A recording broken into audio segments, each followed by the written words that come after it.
لهم جنات تجري من تحتها الأنهار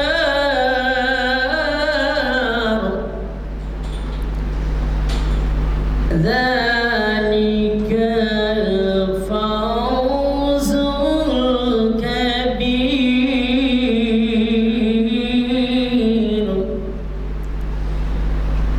إن بطش ربك لشديد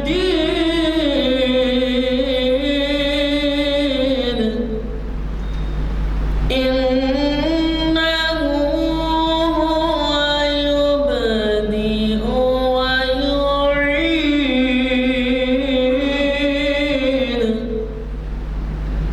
وهو الغفور الودود ذو العرش المجيد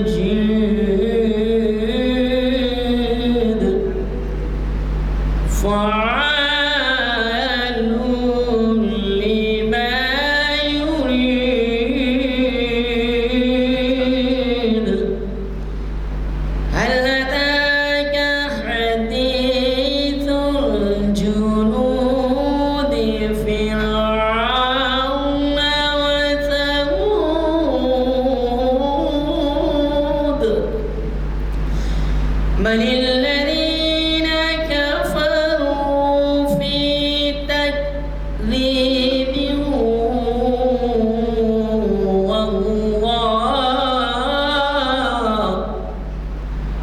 والله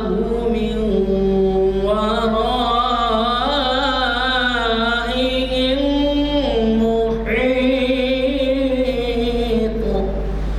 بل هو قرآن مجيد في لوح محفوظ صدق الله العظيم.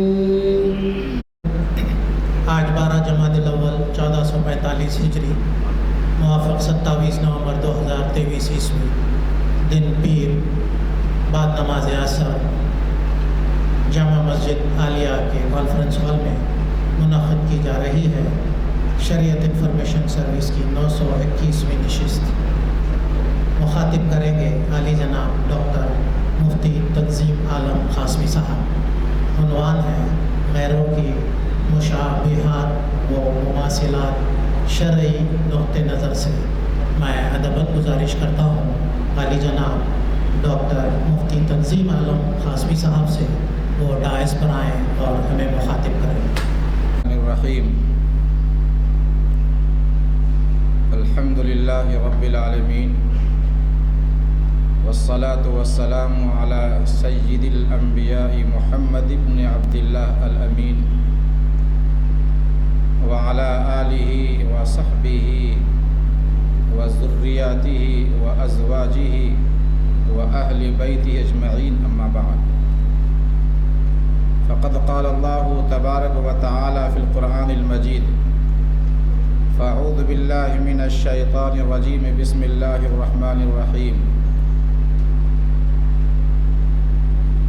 صبغۃ اللہ ومن احسن من اللہ صبغۃ ونحن له عابدون. وقال النبی صلی اللہ علیہ وسلم من تشبہ بقوم فهو منهم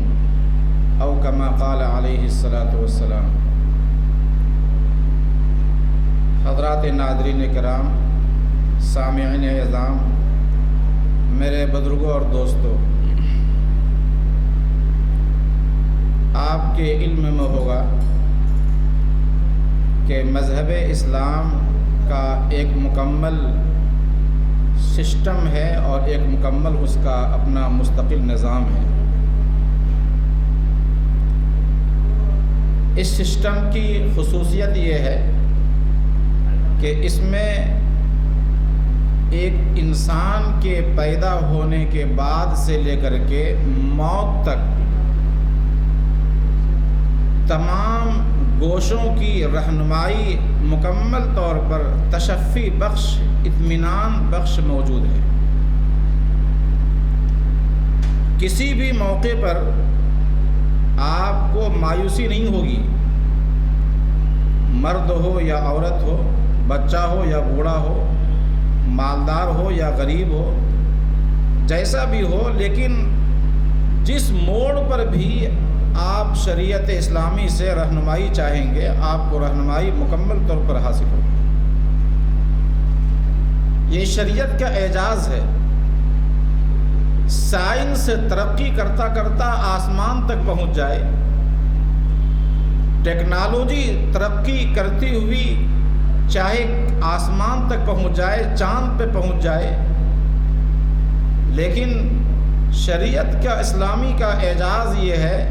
کہ یہ ہمیشہ اپ ڈیٹ رہتی ہے، کبھی یہ آؤٹ آف ڈیٹ نہیں ہوئی ہے۔ پہلے زمانے میں فلائٹ نہیں تھا، ایئرپلین کا نظام نہیں تھا، اب آج ایئرپلین کا نظام ہے۔ اگر کوئی آدمی خلا میں ہے اور نماز کا ٹائم ہو گیا تو کیا کرنا چاہیے؟ اس کی ہدایت موجود ہے۔ پہلے زمانے میں کاروبار جو ہوتا تھا، آمنے سامنے خریدنے والا بھی اور بیچنے والا بھی ایک مجلس کا ہونا ضروری ہے، کاروبار کے لیے، بیع کے لیے، خریدنے اور بیچنے کے لیے۔ لیکن آج پوری دنیا میں آن لائن کا سسٹم ہے، ایک آدمی یہاں بیٹھا ہوا ہے اور ایک آدمی امریکہ میں بیٹھا ہوا ہے، کاروبار کرنا چاہ رہا ہے تو کیا حکم ہے اس کا؟ رہنمائی موجود ہے۔ آج موبائل کا زمانہ ہے، لڑکے اور لڑکی کا رشتہ کہیں سیٹ ہو گیا، اس کے بعد ایک لڑکا امریکہ میں ہے، لندن میں ہے، برطانیہ میں ہے، اور بچی لڑکی یہاں پہ انڈیا میں ہے، اور وہ چاہتے ہیں ان دونوں فریقین کے احباب چاہتے ہیں کہ نکاح میں دونوں بن جائیں، تو اس کے لیے کیا حکم ہوگا؟ آج شیئر مارکیٹ کی مختلف صورتیں آ گئی ہیں، کاروبار آ گیا ہے، مختلف کمپنیاں وجود میں آ رہی ہیں۔ یہ ساری جو ایجادات اور انکشافات ہیں، اس کا کوئی بھی مسئلہ آپ کسی بھی دارالافتاء میں جائیں، آپ کو مفتی صاحب یہ نہیں کہیں گے کہ قرآن و حدیث میں اس کا حل موجود نہیں ہے، بلکہ وہ آپ کو اس کی رہنمائی دیں گے اور مکمل رہنمائی دیں گے۔ قیامت کی صبح تک شریعت یہ ہمیشہ اپ ڈیٹ رہے گی۔ ایک شخص کا کوئی بھی مسئلہ ہو، اگر وہ قرآن کے پاس جائے اور اپنی رہنمائی چاہے تو ایسی رہنمائی معلوم ہوگی، ایسی رہنمائی ملے گی، ایسا محسوس ہوگا کہ شاید یہ ہمارے اسی مسئلے کے حل کے لیے اللہ نے قرآن کو نازل کیا ہے۔ یہ گویا اس شریعت اسلامی کی پہلی خصوصیت ہے۔ ہر گوشہ، ہر صبح و شام اور ہر معاملہ، ہر عقد، کوئی بھی چیز ہے، اسلام کی اس شریعت اسلامی میں اور اس دستور میں اور اس سسٹم میں، اس نظام میں مکمل رہنمائی آپ کو حاصل ہوگی۔ دوسری اس کی خوبی یہ ہے کہ شریعت اسلامی کا تعلق چونکہ وحی الہی سے ہے، راست اللہ تبارک و تعالیٰ نے آسمان سے اس شریعت کو نازل کیا ہے، اس میں ذرہ برابر بھی کوئی شک و شبہ نہیں ہے۔ ذالک الکتاب لا ریب فیہ، یہ کسی دماغ اور عقل کی اپج نہیں ہے، یہ عام لوگوں کی عقل کی اپج، پیداوار نہیں ہے، بلکہ یہ آسمان سے وحی کے ذریعے سے شریعت دی گئی ہے، یہ سسٹم دیا گیا ہے جو کسی اور کو حاصل نہیں ہے، کسی اور مذہب کو یہ حاصل نہیں ہے، یہ خوبی کہیں اور آپ نہیں پائیں گے۔ اللہ تبارک و تعالیٰ نے دستور حیات بنا کر، منشور حیات بنا کر، نظام حیات کے لیے آسمان سے قرآن اللہ نے نازل فرمایا، اور ہم سب کے آقا امام الانبیاء سرکار دو عالم جناب محمد الرسول اللہ صلی اللہ علیہ وسلم کو اس قرآن کی تفسیر اور توضیح کے لیے مبعوث فرمایا۔ آپ علیہ الصلوۃ والسلام نے قولی اور عملی اعتبار سے قرآن کی تشریح فرمائی۔ یہ جو پورے حدیث کا جو ذخیرہ ہے، بخاری شریف ہے، مسلم شریف ہے، ترمذی ہے، ابو داؤد ہے، نسائی ہے، ابن ماجہ ہے، جسے کتب ستہ کہا جاتا ہے، اس کے علاوہ یہ تو وہ کتابیں ہیں جو ہمارے یہاں درس نظامی میں داخل ہیں، جو پڑھائی جاتی ہیں، اس لیے وہ مشہور ہیں۔ لیکن اس کے علاوہ مسند احمد ہے، اس کے علاوہ جو حدیث کا ایک مکمل ذخیرہ ہے، یہ سب قرآن کریم کی تشریح ہے جو امام الانبیاء علیہ الصلوۃ والسلام نے آپ نے بیان فرمایا، قولی اعتبار سے بھی اور عملی اعتبار سے آپ نے کر کے بتایا ہے۔ آپ نے مکمل تشریح کر کے یہ بتایا ایک مسلمان کو کہ ایک وہ شخص جو اسلام کے مذہب پر یقین رکھتا ہے، ایمان لاتا ہے، قرآن پر ایمان لاتا ہے، تو وہ کس طرح زندگی گزارے، اس کی صبح کیسی ہونی چاہیے، اس کی شام کیسی ہونی چاہیے، اس کی شادی بیاہ کیسی ہونی چاہیے، اس کی حیت کیسی ہونی چاہیے، اس کی وضاقتہ، اس کا طور طریقہ، اس کا انداز، اس کے چلنے پھرنے کا انداز، یہ تمام چیزیں آپ علیہ الصلوۃ والسلام نے اپنے عمل کے ذریعے اور اپنے قول کے ذریعے سے پوری امت کو آپ نے بتایا ہے۔ قرآن و احادیث میں غور کرنے سے یہ معلوم ہوتا ہے کہ اسلام جس طرح ایک مسلمان کا اندرون کو پاکیزہ کرنا چاہتا ہے، ویسے اسلام یہ چاہتا ہے کہ ایک مسلمان کا ظاہر، ایک مسلمان کی وضاقتہ، ایک مسلمان کی حیت، ان کی شکل و صورت اور ان کی جو چال چلن ہے وہ ایسا ہو کہ دور سے جب وہ آتا ہوا دکھائی دے تو لوگ سمجھ جائیں کہ کوئی مسلمان آ رہا ہے۔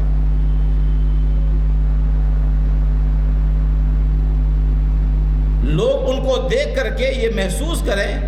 کہ یہ مسلمانوں کی چال ہے، یہ مسلمانوں کی حیت ہے، یہ مسلمانوں کی شکل و صورت ہے۔ اسلام اسے ہرگز برداشت نہیں کرتا کہ کلمہ پڑھیں اللہ کا، اسلام کا، اور ہماری حیت اور ہماری وضاقتہ اور ہماری چال چلن، ہمارے معاملات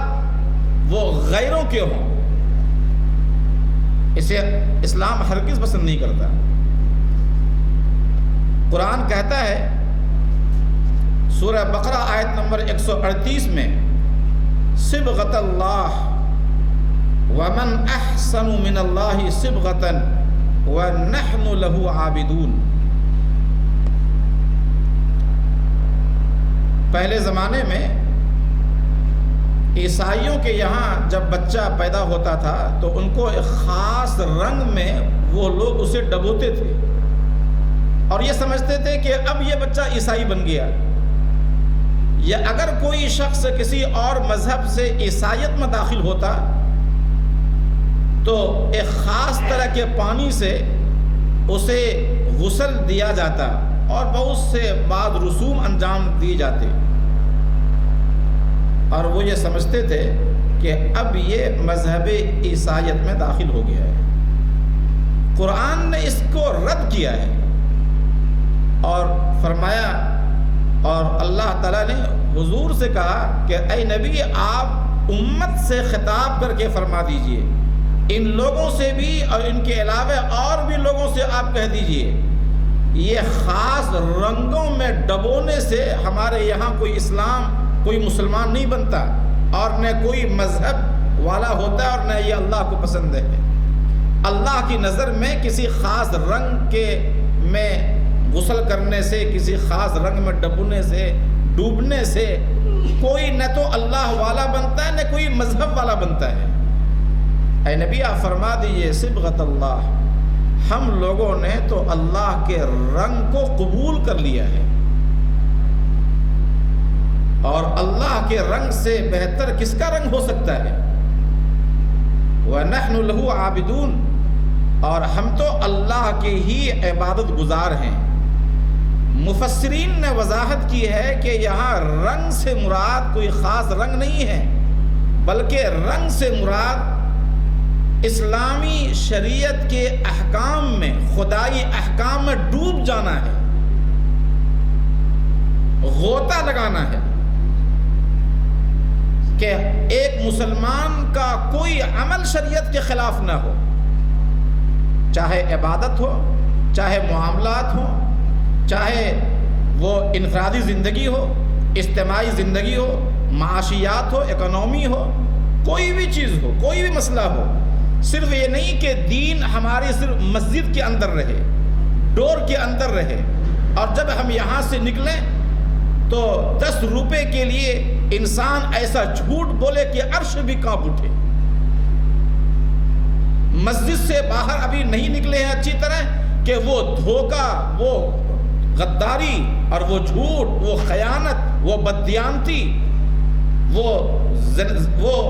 بدنگاہی اور ایسی معصیتیں کہ الامان والحفیظ، ایسا نہ ہو۔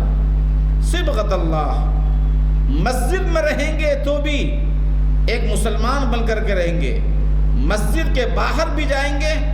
تو مارکیٹ میں، بازار میں، گلیوں میں، کوچوں میں کسی غیر کے ساتھ، اپنوں کے ساتھ، گھر کے اندر، گھر سے باہر، وہاں ہمارا کیریکٹر ایسا ہوگا، ہمارا کردار ایسا ہوگا، ہمارا معاملہ ایسا ہوگا، ہماری زبان ایسی ہوگی کہ اسے دیکھ کر کے کوئی آدمی کہے کہ دیکھو یہ محمد رسول اللہ کا غلام اور عاشق ہے۔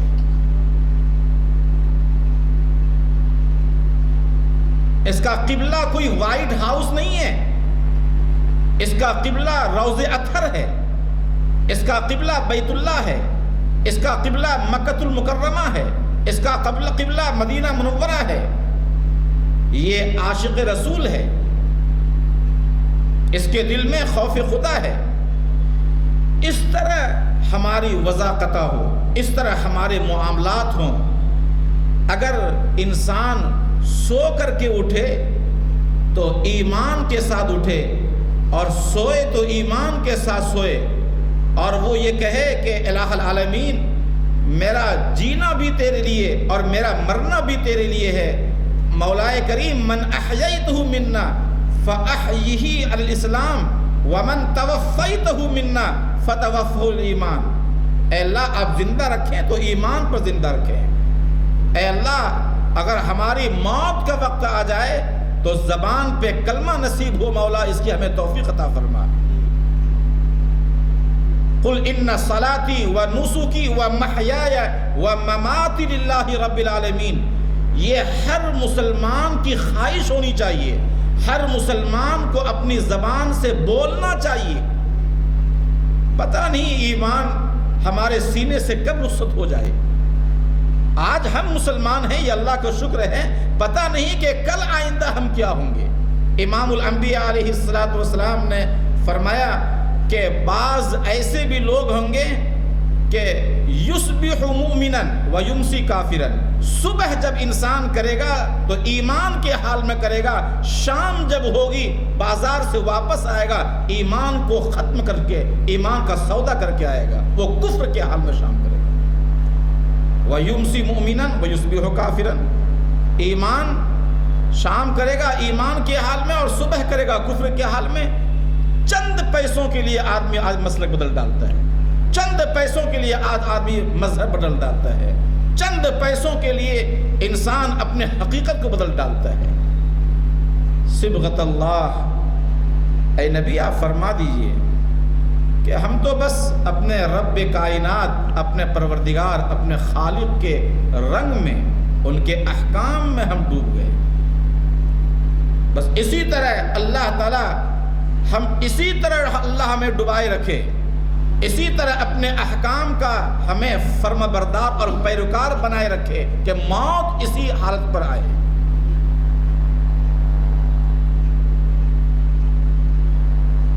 قرآن کریم میں اللہ تبارک و تعالیٰ نے اسی کو دوسری جگہ سورہ ہود آیت نمبر 13 میں ارشاد فرمایا وَلَا تَرْكَنُوا إِلَى الَّذِينَ ظَلَمُوا فَتَمَسَّكُمُ النَّارُ وَمَا لَكُم مِّن دُونِ اللَّهِ مِنْ أَوْلِيَاءَ ثُمَّ لَا تُنصَرُونَ۔ یعنی وہ لوگ جنہوں نے ظلم کیا ہے ان کے مذہب کی طرف مائل مت ہونا، ان کی حیت کی طرف اور ان کے دین کی طرف، ان کے معاملات کی طرف مائل مت ہونا، ان سے محبت مت کرنا۔ اگر تم نے اپنے دین کو چھوڑ کر کے دوسرے کے دین کو تم نے اختیار کیا یا میلان تمہارے اندر پیدا ہوا فَتَمَسَّكُمُ النَّارُ، پھر ڈرو اللہ کے عذاب سے، جہنم سے ڈرو، اور یاد رکھو کہ اللہ کے علاوہ تمہیں دنیا کی کوئی طاقت اللہ کے عذاب سے نہیں بچا سکے۔ یہاں مراد ظالمین سے مراد کفار ہیں، مشرکین ہیں۔ یعنی اللہ تعالیٰ نے آپ کو جو نظام دیا ہے، اسلامی سسٹم دیا ہے، اس اسلامی سسٹم کو، اسلامی نظام کو چھوڑ کر، اس کو پیچھے دھکیل کر کے کوئی اور نظام اختیار کرتا ہے، اور نظام اختیار کرنے کا مطلب ہے کہ اس کو اس سے بہتر سمجھ رہا ہے،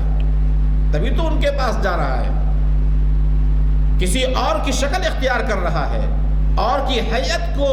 وہ قبول کر رہا ہے، محبت کی نظر سے دیکھ رہا ہے، للچائی ہوئی نظر سے اسے دیکھ رہا ہے، اسے آج کی ترقی یافتہ دور میں سمجھتا ہے کہ ہم اس کو اختیار کریں گے تو ہمارا نام ہوگا، ہمیں عزت ملے گی۔ ایبتغون عندہم العزہ،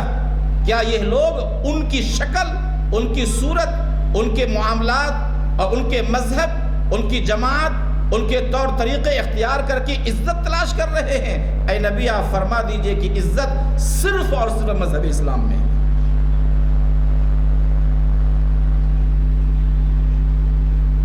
حضرت عمر فاروق رضی اللہ عنہ بیت اللہ کا طواف کر رہے تھے، ملک شام جانا تھا،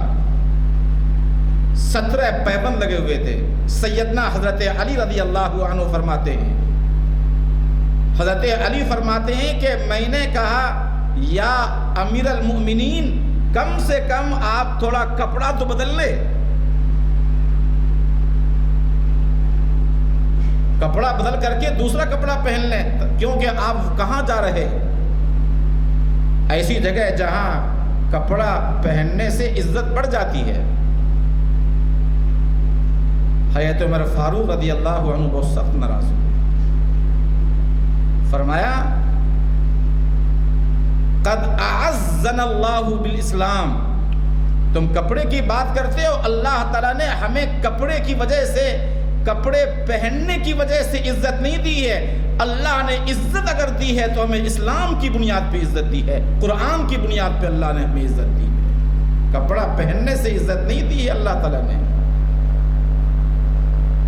قرآن کی یہ آیت بتا رہی ہے کہ دوسروں کی حیت تو دور کی بات ہے، دوسروں کی حیت اور وضاقتہ کی طرف میلان بھی اللہ کے یہاں جرم ہے، میلان بھی جرم ہے۔ محبت تو دور کی بات ہے، خواہش کا پیدا ہونا بھی جرم ہے۔ آپ نے دیکھا ہوگا ایک ملک کی فوج کی وردی الگ ہوتی ہے، دوسرے ملک کی فوج کی وردی الگ ہوتی ہے، ان کا لباس الگ ہے، ان کا لباس الگ ہے، جس سے پہچانا جاتا ہے کہ یہ اس ملک کی فوج ہے اور یہ اس ملک کی فوج ہے۔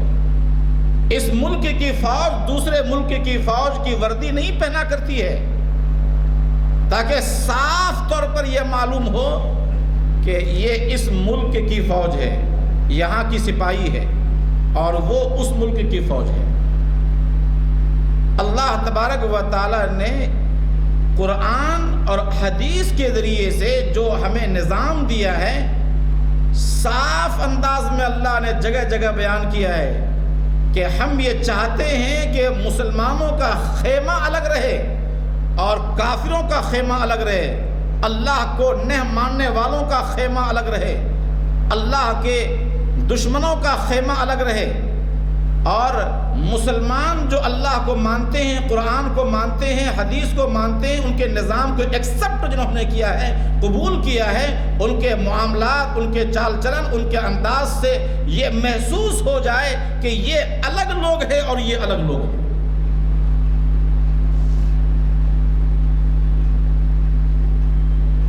یعنی کوئی ایسا کام نہ کیا جائے جس سے کہ ہماری شناخت متاثر ہو جائے۔ آج اسلام دشمن جو طاقتیں ہیں وہ تو چاہتی ہی ہیں کہ یہ اسلامی تہذیب اور اسلامی کلچر یہ ہماری تہذیب میں اور ہمارے کلچر میں ضم ہو جائے، فنا ہو جائے۔ مسلمان اگر ہندوستان میں رہیں تو اپنی شناخت کے ساتھ نہ رہیں، اگر دنیا میں مسلمان بسیں تو اپنی شناخت کے ساتھ نہ بسیں، اور اسلام یہ چاہتا ہے کہ مسلمان جہاں بھی رہیں اسلامی وضاقتہ کے ساتھ رہیں، اسلامی شناخت کے ساتھ رہیں، اسلامی کلچر کے ساتھ رہیں، اسلامی تہذیب کے ساتھ رہیں، جئیں تو اسلامی تہذیب کے ساتھ جئیں، مریں تو اسلامی تہذیب کے ساتھ مریں۔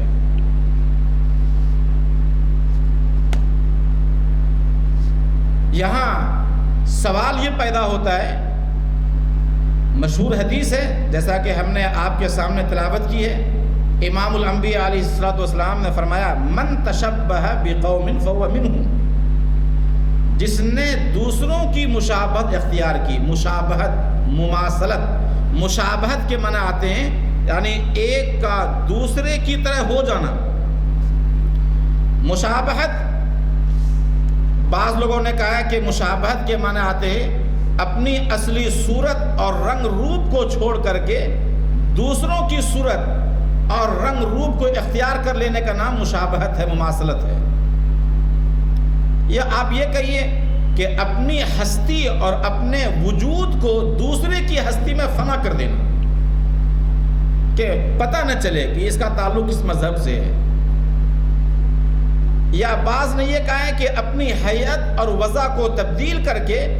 دوسرے قوم کی حیت اور وضع کو اختیار کر لینا، یہ مماثلت ہے اور یہ مشابہت ہے۔ اور بھی کئی لوگوں نے اس کی الگ الگ تعریفیں کی ہیں، سب کا خلاصہ ایک لفظ میں یہ ہے کہ مسلمان کوئی ایسی وضاقتہ اختیار نہ کریں جس سے کہ ان کی اسلامی شناخت ختم ہو جائے، اسلامی پہچان ختم ہو جائے۔ کوئی ایسی وضاقتہ، ایسا لباس ہرگز نہ اختیار کرے، ایسا طور طریقہ اختیار نہ کرے جس سے کہ ان کی انفرادیت ختم ہو جائے۔ اگر کوئی ایسا طور طریقہ ہے، ایسا لباس ہے جس سے کہ تشخص ختم نہیں ہوتا ہے تو ایسا لباس اختیار کرنا درست ہے، ایسا طور طریقہ اختیار کرنا درست ہے۔ مشابہت اور مماثلت صرف ان چیزوں میں جائز نہیں ہے جن چیزوں میں مشابہت کی وجہ سے، مماثلت کی وجہ سے دونوں میں امتیاز ختم ہو جاتا ہو، دونوں میں جو فرق ہے وہ فرق ختم ہو جاتا ہو، مٹ جاتا ہو، اور دونوں ایک دوسرے کے ساتھ خلط ملط ہو جاتے ہوں۔ تمام چیزوں میں اگر مشابہت اگر مراد لی جائے تب تو انسان کا جینا بھی مشکل ہو جائے گا، اس لیے کہ غیر مسلموں کے ساتھ، غیروں کے ساتھ زندگی گزارنے میں ہمارے ہزاروں اعتبار سے، سینکڑوں چیزوں میں مشابہت پائی جاتی ہے۔ جیسی گاڑی وہ استعمال کرتے ہیں ویسے ہم بھی استعمال کرتے ہیں، جس طرح کا کھانا وہ کھاتے ہیں ویسے ہم بھی کھانا کھاتے ہیں۔ اس کا مطلب یہ تو نہیں ہے کہ ہم کھانا یہاں سے کھانا کھانا چھوڑ دیں، یا ہم وہ گاڑی اختیار کرنا، گاڑی پر بیٹھنا چھوڑ دیں، یہ ہرگز مطلب نہیں ہے۔ یہ مطلب نہیں ہے کہ ان کے پاس بھی ناک ہے تو ہمارے پاس بھی ناک ہے، لہذا اسے کاٹ کر کے اس جیسا مشابہت ختم کر دی جائے۔ ہمارے پاس بھی کان ہے، ان کے پاس بھی کان ہے، لہذا مشابہت اس میں پیدا ہو رہی ہے، اسے ختم کرنے کے لیے ایک کان کاٹ دیا جائے، یہ ہرگز مطلب نہیں ہے۔ یہ بھی مطلب نہیں ہے کہ کھانا پینا ہم چھوڑ دیں ان کی مشابہت کی بنیاد پہ، چلنا پھرنا ہم چھوڑ دیں مشابہت کی بنیاد پر۔ پھر مشابہت سے کون سی مشابہت مراد ہے؟ صاف وقت کی کمی کی وجہ سے موٹے موٹے لفظوں میں سمجھیے، دو اہم باتیں سمجھیے، بہت ہی پوائنٹ کی بات ہے کہ ایسی مشابہت جو مشابہت کے مذہبی امور میں پائی جائے، مماثلت جو مذہبی امور میں پائی جائے، یعنی وہ امور جو غیر مسلم انجام دے رہے ہیں اپنا عقیدہ سمجھ کر کے، اپنا دین سمجھ کر کے انجام دے رہے ہیں، ایسی چیزوں میں ایک مسلمان کے لیے وہ مشابہت اختیار کرنا، یعنی وہ کام کرنا قطعاً حرام ہوگا۔ مثال سمجھیے، جیسے مثال کے طور پر دیوی دیوتا کے سامنے سجدہ کرنا، مورتی کے سامنے سجدہ کرنا۔ ایک غیر مسلم جو سجدہ کرتا ہے وہ ان کو اپنا معبود سمجھ کر کر رہا ہے، مذہب کے طور پر کر رہا ہے، عقیدے کے طور پر کر رہا ہے، لہذا ایک مسلمان کے لیے قطعاً جائز نہیں ہوگا کہ وہ کسی مورتی کے سامنے اپنا ماتھا ٹیکے، خواہ اس کا مقصد کچھ بھی رہا ہو، اس کی نیت کچھ بھی ہو، اس سے کوئی بحث نہیں ہوگی۔ تمام علماء کا اتفاق ہے یہ قطعاً حرام ہے ایک مسلمان کے لیے۔ یا اسی طرح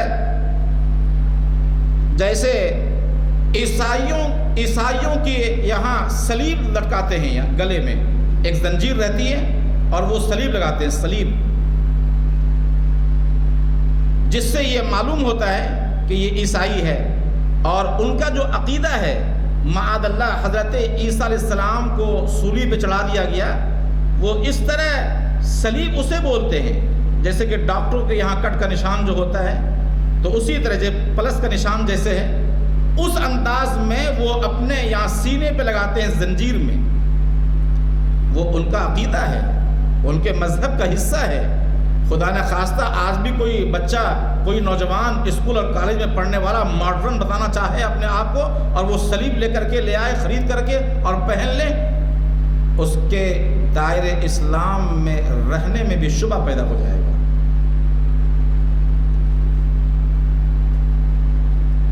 یا اسی طرح غیر مسلموں کے یہاں ایک زنار آتا ہے، زنار، کئی مثالیں دی ہیں۔ زنار کہتے ہیں ایک رسی گلے سے لے کر کے کمر تک جاتی ہے، پیٹ پر سے ہوتا ہوا۔ یہ بعض قوم کے لوگ، بعض ان میں بھی کئی قسم کے لوگ ہیں، اس طرح اس کو زنار کہتے ہیں۔ اس کا بھی پہننا اور اس کا بھی لگانا یہ درست نہیں ہے۔ اسی طرح قشقہ لگانا، قشقہ کہتے ہیں غیر مسلموں کا اپنی پیشانی پہ لال نشان جو لگاتے ہیں، جس سے وہ ثابت کرتے ہیں کہ میں ہندو ہوں، یہ قشقہ لگانا یہ بھی جائز نہیں ہے مذہبی نقطہ نظر سے، چونکہ یہ ان کے یہاں اس مذہبی عقیدے کے طور پر وہ لگاتے ہیں،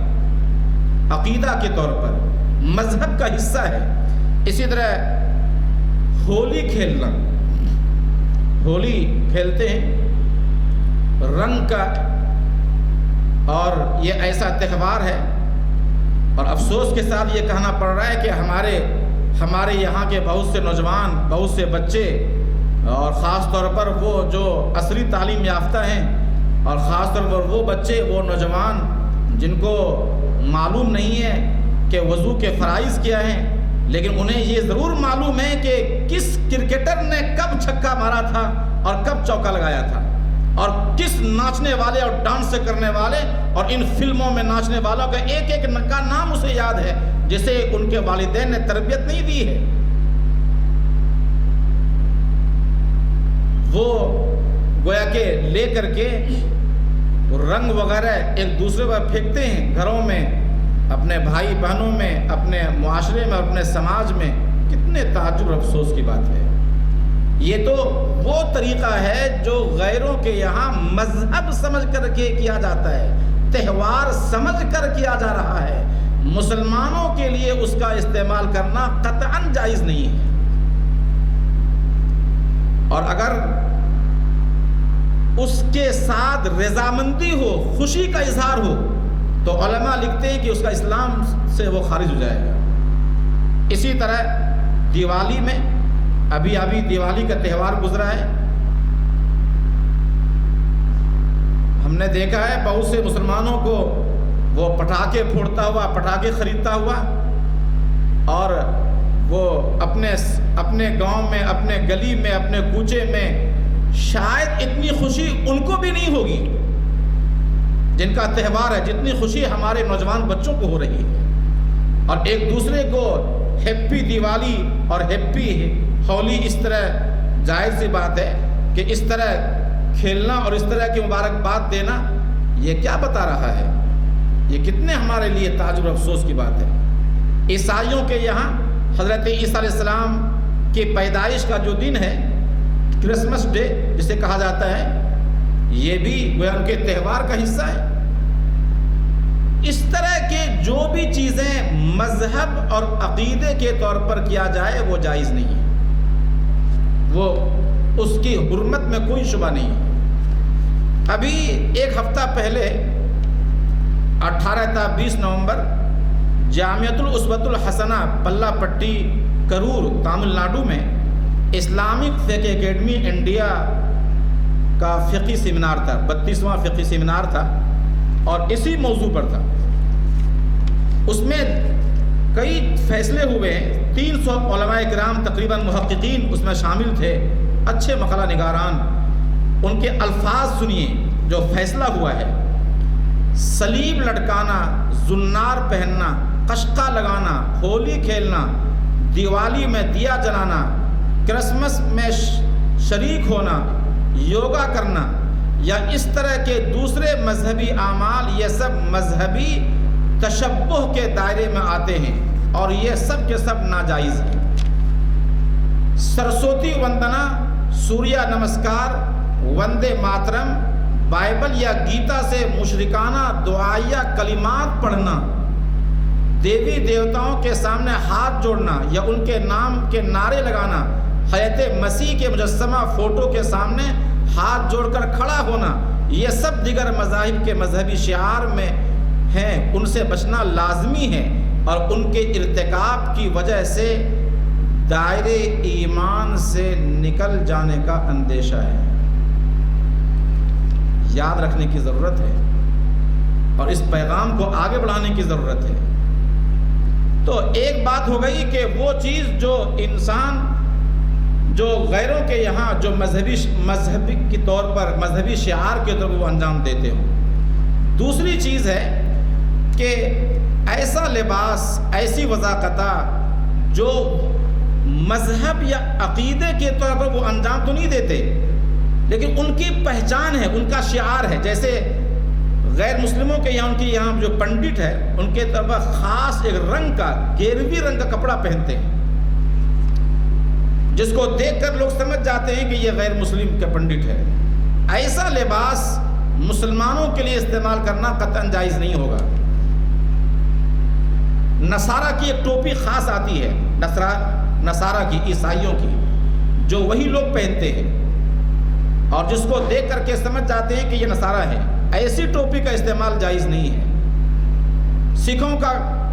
کڑا ہوتا ہے، کڑا آپ نے سکھوں کو دیکھا ہوگا، یہ وہی لوگ پہنتے ہیں۔ اسی طرح خواتین کا ٹکلی، پیشانی جو لگاتے ہیں، ٹکلی کا یا سندور کا لگانا، ایسی جگہ جہاں خالص غیر مسلم عورتیں لگاتی ہوں، تو ایسی جگہ چونکہ وہ شعار ہے، پہچان ہے ان لوگوں کی، لہذا مسلم خواتین کے لیے ایسی جگہ ٹکلی کا استعمال یا سندور کا استعمال کرنا درست نہ ہوگا۔ دوسرے اقوام کی مشابہت میں نفع اور نقصان کے عقیدے کے ساتھ ہاتھ میں دھاگا باندھنے کی بھی ہرگز گنجائش نہیں ہے۔ مکانات کی تعمیر میں واسطوں کی رعایت، یا اسی طرح دروازے پہ یا گاڑیوں پر لیمو یا مرچ وغیرہ لٹکانا، یہ سب بھی ہرگز اور ہرگز درست نہیں ہے، شرعاً اس کی گنجائش نہیں ہے، کیونکہ یہ ان کا شعار ہے۔ ہاں اگر کوئی ایسا شعار ہو کہ پہلے تھا اور پھر بعد میں ختم ہو گیا، پہلے وہ لوگ استعمال کرتے تھے لیکن اب کیا ہے، برابر سب لوگ استعمال کر رہے ہیں، تو اب یہ شعار باقی نہیں رہے گا۔ مثال کے طور پر انگریزوں کے زمانے میں ٹائی لگاتے تھے، ٹائی، پینٹ شرٹ لوگ پہنتے تھے، پتلون ہے، شرٹ ہے، تو اس زمانے کے علماء کرام نے کہا تھا کہ یہ انگریزوں کا لباس ہے۔ اس زمانے میں، انگریز کے دور میں، انگریزوں کے لباس ہونے کی بنیاد پہ علماء نے اسے منع کیا تھا، لیکن بعد میں چل کر کے سب لوگ استعمال کرنے لگے اور یہ عام ہو گیا، لہذا جس کا استعمال عام ہو جائے گا اور مسلم اور غیر مسلم دونوں استعمال کرنے لگیں تو اب ان کا شعار کا ہونا ختم ہو جائے گا اور ان کا استعمال درست ہوگا، بشرطے کہ حدیث میں، نصوص شرعیہ میں اس کی حرمت یا اس کی ممانعت منقول نہ ہو۔ جیسے سونے کی انگوٹھی، اگر غیر مسلم پہلے پہنتے تھے، بعد میں پہننا چھوڑ دیا، لیکن چونکہ حدیث میں موجود ہے اس کی حرمت، لہذا اس کا پہننا درست نہیں ہوگا۔ ریشمی لباس کا پہننا، پہلے اگر استعمال کرتے تھے غیر مسلم، اب نہیں کرتے ہیں، لیکن چونکہ حدیث میں منع ہے اس لیے اب اس کا استعمال کرنا درست نہیں ہوگا۔ اس کے علاوہ جو مذہبی یا عقیدے کے طور پر لوگ استعمال نہ کرتے ہوں یا شعار نہ ہو، پہچان نہ ہو ان لوگوں کی، تو ایسی تمام چیزوں کا استعمال کرنا مسلمانوں کے لیے درست ہے اور اس میں مماثلت جائز ہے۔ جیسے مثال کے طور پر آج کل ہم نے کہا موبائل کا استعمال ہے، کمپیوٹر کا استعمال ہے، یہ ان کی ایجادات ہے، ان کا اسلحہ ہے، اس طرح کے اور بھی جو دیگر چیزیں ہیں، ان تمام چیزوں میں ہاں البتہ یہاں اتنی بات ضرور ہم کہیں گے کہ دو چیزیں ہیں، ایک ہے اسلامی کمپنی کا پروڈکٹس اور ایک ہے ان کی کمپنی کا پروڈکٹس، دونوں میں کوئی کمی نہیں ہے، سیم ہے دونوں۔ اور پھر ایسی جگہ میں ایک مسلمان کے ایمان کا تقاضا یہ ہے کہ مسلمانوں کی کمپنیوں کی مصنوعات کا استعمال کریں،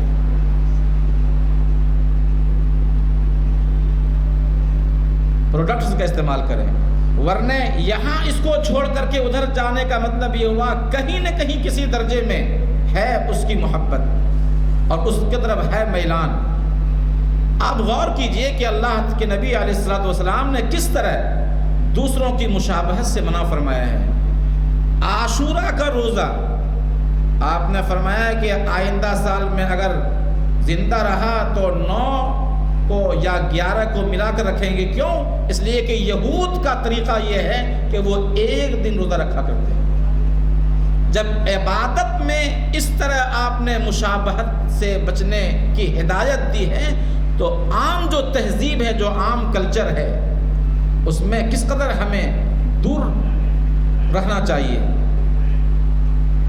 روزے کے بارے میں آپ نے فرمایا خاص طور پر کہ دیکھو روزہ وہ لوگ بھی رکھتے ہیں، روزہ تو ہر زمانے میں فرض رہا ہے، چاہے اس کی حیت الگ ہو، کیفیت الگ ہو، دن وغیرہ وغیرہ الگ ہو۔ فرمایا کہ ان کے یہاں وہ لوگ سحری نہیں کرتے، تم سحری کیا کرو، چاہے ایک گھونٹ پانی کیوں نہ ہو، تاکہ اس طرح دونوں کے درمیان مشابہت ختم ہو جائے۔ اور الفاظ سنیے نبی کے، فصل ما بین صیامنا وصیام اہل الکتاب اکلۃ السحور، ہمارے اور ان کے روزوں کے درمیان فرق اور امتیاز ہے سحری کرنا۔ سحری کا کیا کرنا، یہ آپ نے فرما کر کے پوری امت کو ان کی مشابہت سے بچایا ہے اور ان کی مشابہت سے، مماثلت سے بچنے کی آپ نے تاکید فرمائی ہے۔ آپ نے فرمایا آپ کو جب یہ کہا گیا کہ یہ لوگ بالوں کو نہیں رنگتے ہیں، سفید بالوں کو، اور مہندی وغیرہ نہیں لگاتے ہیں، تو آپ نے فرمایا غیر الشیب ولا تشبہوا بالیہود، اپنے اگر وقت سے پہلے اگر بال کسی کے سفید ہو جائیں، ایک تو ہے بہت زیادہ انسان کی عمر ہو جائے، اور اس سے پہلے اگر بال سفید ہو جائیں تو آدمی کو چاہیے کہ وہ مہندی وغیرہ کے ذریعے سے ان کا کلر بدلیں، رنگ بدلیں، کیونکہ اس طرح کا رنگ نہ بدلنا اور بالکل وائٹ رکھنا یہ یہودیوں کے ساتھ مشابہت ہے۔ آپ نے فرمایا نظفوا افنیتکم ولا تشبہوا بالیہود، پاس پڑوس کو صاف رکھا کرو، صحن کو صاف رکھا کرو، یہودیوں کی مشابہت اختیار نہ کرو، کیونکہ یہود کے اندر نظافت نہیں ہے، ان کے اندر صفائی ستھرائی کی مزاج نہیں ہے۔ گویا آپ اندازہ کیجئے کہ رہن سہن میں، عبادات میں، چلنے پھرنے میں، زندگی گزارنے میں، طور طریقہ میں اسلام نے اور امام الانبیاء علیہ السلام نے جو ہدایات دی ہیں وہ کس قدر واضح ہیں، جس سے یہ معلوم ہوتا ہے کہ مسلمانوں کو چاہیے کہ وہ اپنا طور طریقہ بالکل علیحدہ رکھیں، اپنی تہذیب، اپنا تمدن، اپنا کلچر اپنے گھروں کے اندر بھی ایسا نظام بنائے، سسٹم بنائیں کہ ہمارا جو گھر ہے وہ اسلامی گھر نظر آئے، ہم بازاروں میں چلیں ہمارا معاملہ اسلامی معاملہ نظر آئے، ہم بازاروں میں چلیں تو ایک چلتا پھرتا قرآن نظر آئے۔ اللہ تعالی ہم سب کو عمل کی توفیق عطا فرمائے۔ وآخر دعوانا ان الحمد للہ رب العالمین۔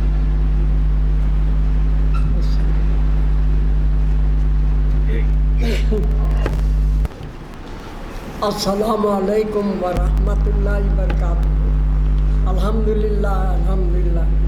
بہت اہم باتیں معلوم ہوئی۔ آج کل جو ہے ایک فیشن کے طور پہ بھی لوگ جو ہے اپنی شکل، صورت، پہناوا وغیرہ بدلتے ہیں، اس کی احتیاط کرنا ضروری ہے، اور جو ہے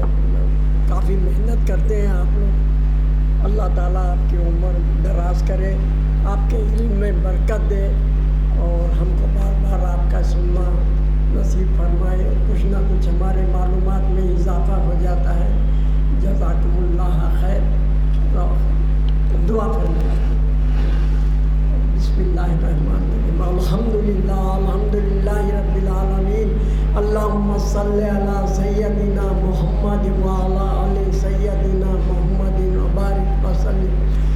ربنا آتنا فی الدنیا حسنۃ وفی الآخرۃ حسنۃ وقنا عذاب النار وادخلنا الجنۃ مع الابرار۔ یا عزیز یا غفار یا رب العالمین، رب اغفر وارحم وانت خیر الراحمین۔ اللہم ارحمہما کما ربیانی صغیرا،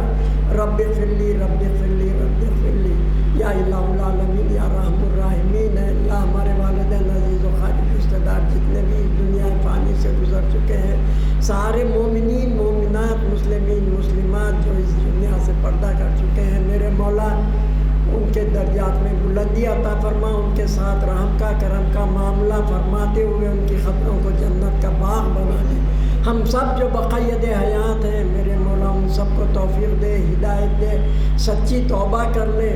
سچی توبہ کر لے، توبۃ النصوح کروا لے جو تیرے دربار میں قبول و منظور ہو جائے۔ میرے مولا بعد اس کے ہدایت دے کے حضور پاک نبی کریم صلی اللہ علیہ وسلم کی پیاری پیاری سنتوں پر عمل کرنے